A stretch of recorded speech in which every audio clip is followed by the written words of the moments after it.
Hello, what I would like to contribute to the discussion today is a rethinking of the term community for the digital context. When you think of community, particularly in the continental sociological tradition, the distinction that comes from German sociology between community and society is still prevalent. So we see community on the one hand as these integrated, village-like, complete social institutions where everybody knows everyone and everybody's related to everyone on a lot of different levels, kind of familiar levels, economic levels, religious levels, cultural levels, and all this is one big integrated kind of entity. On the other hand, we have society, which is separated into different areas. So we have economy, we have politics, we have the social, we have the private, we have the public,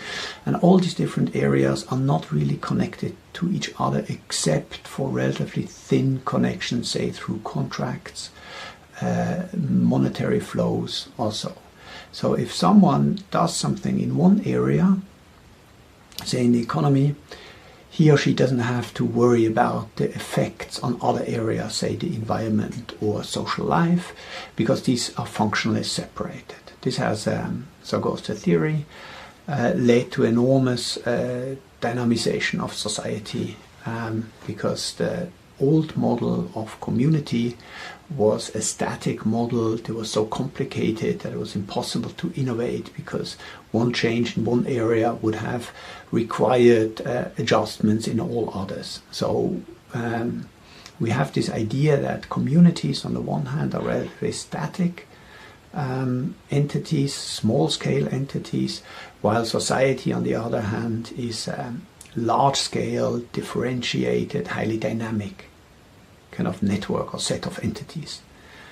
What we are seeing today, the crisis, can also be read or interpreted as a crisis of this model. We clearly see that it is no longer possible to separate different areas. Most obviously, it's no longer possible to separate the economy from other areas of social life, and it's no longer possible to separate the economy from ecology. So we have all kinds of negative effects, like externalities that manifest themselves in global warming, in environmental degradation.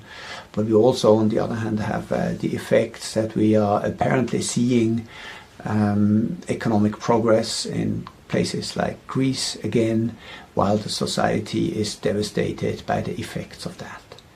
Against this separation and this crisis, what we have seen is a resurgence of communities, particularly digital communities or communities mediated by digital technologies that allowed these communities to become much bigger than traditional local communities that tended to be fairly small. But these communities are very different from the traditional communities, so it's kind of misleading to think of them in the same way. What is perhaps the most, or perhaps first what is similar and then what is different. What is similar is that they are also not functionally separated. If you take, for example, a free software project, here we have technical aspects, we have social aspects, we have institutional aspects, so how are these things governed, we have economic aspects, how are people and the projects reproduce themselves, all mixed into one. And you cannot say that one is more important than the other. They are all negotiated all the time together. So what does it do if we do commercial sponsoring? What does it do to the community? What does it do to other aspects? So we have, similar to traditional communities, social entities where what used to be separated spheres of life are again fused into one big complex entity. But what is starkly different, and I think what makes me very hopeful that these institutions, these new communities can actually be a source of liberation, is that contrary to the village environment, nobody is born into these communities, and these communities, they are all based on voluntary association. Again, if you take a free software project, nobody in these projects has the means of coercion to force anyone to work on an aspect that he or she is not interested in. And these projects work best as long as everyone attributes authority to some project leader or project leader group, because they see their own particular individual interests best served by these leaders, by these people who know best how to steer the project. And if this trust in the leadership is eroded, then these communities have the possibility to fork, to move to another set of governance structures, or choose another leader that again embodies the will of the community.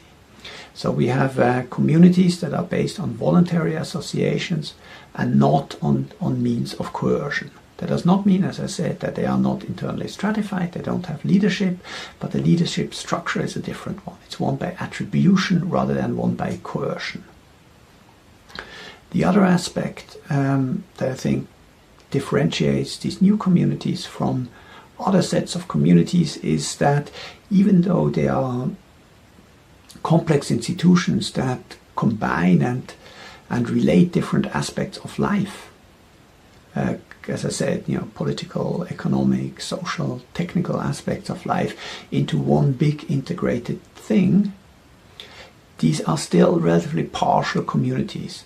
So contrary to the village, where you with all your aspects are always in one single community, in these digital communities or these digitally mediated communities, you can be in different communities at the same time. That makes it in the end easier, if you no longer feel represented or feel welcome in one community, to move, because you don't have to leave all your connections behind. You are just leave those of that particular community. So you can be part of a software community, you can also be part of a local co-op, you can be part of a, let's say a community on certain music interests or whatever. So these communities are integrated full organizations and modes of organizations, but they always represent or demand from you a partial commitment. So there's multiplicity of communities that again guard against this oppressive element that traditional communities always also had. And the third difference that I think is really crucial is that in the traditional way of differentiating community and society, communities are static and society is dynamic for the reasons that I mentioned. But what we see now is that this mode of self-attribution, the mode of voluntary association, is actually much better suited for complex tasks, for knowledge-intensive tasks, where people know best where their own skills are and what they can contribute.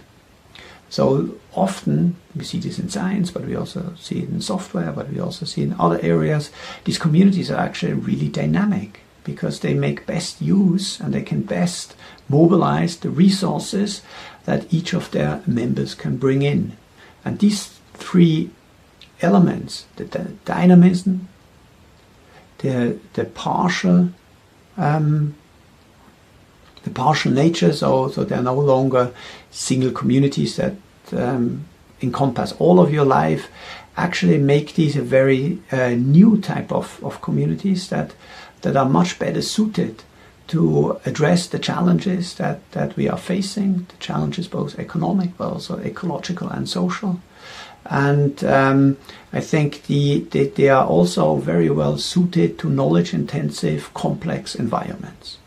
The problem we are having today is that the crisis is accelerated and deepened and made more extreme by forces that want to cling to the old paradigms, to the old divisions, say economic versus social versus ecological, and try to solve their individual problems at the expense of everybody else. We see this in the financial industry that demands debt to be repaid, even though it's clearly unsustainable and devastating to society is affected. We also see it in the extractive industry, where there's a renewed push to solve the crisis of energy and the ecological crisis, or not to solve the crisis, but to solve the economic elements by making the ecological crisis worse for everyone else.